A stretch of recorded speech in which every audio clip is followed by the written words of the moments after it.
जितने संवैधानिक वो हैं पद हैं उस पे आप अविश्वास आप जाहिर करते हैं।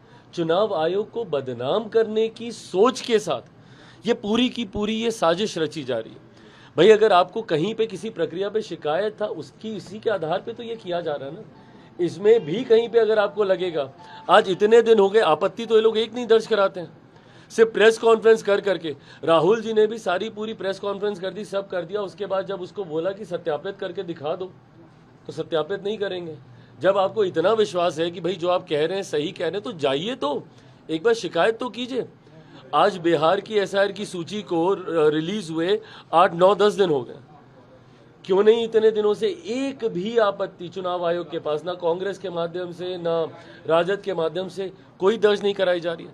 तो सिर्फ मीडिया में आना, बातें करना और भाग जाना, मतलब ये सिर्फ हंगामा खड़ा करना ही आप लोगों का मकसद है ना। पार्लियामेंट आप चलने नहीं देंगे, लोकसभा में आप काम होने नहीं देंगे। जिस प्रक्रिया की आप शिकायत करेंगे उसी को सुधारने के लिए जब एक दूसरी प्रक्रिया का इस्तेमाल किया जाएगा, कैसे ठीक किया जाएगा इस व्यवस्था को? अगर आपको लग रहा है कि चुनावी सूची में कहीं धांधली हो रही है, डुप्लीकेसी ऑफ द वोट है, या वोटर लिस्ट ऐड की जा रही है, फर्जी वोटर्स को जोड़े जा रहे हैं, विदेशी नागरिकों को इसमें जोड़ा जा रहा है, कैसे इंटेंसिव रिवीजन सही होगा? अब उसको लेकर भी आप हंगामा करते हैं। खुद आपके 2-2 वोटर आईडी कार्ड आपके निकल गए हैं नेता प्रतिपक्ष बिहार के।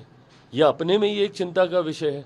जब खुद के ऊपर सवाल उठता है तो सब सही, आप पाक पवित्र, और जैसे ही किसी दूसरे की जानकारी आती है भाई होगा उसमें भी पता कर किया जाएगा।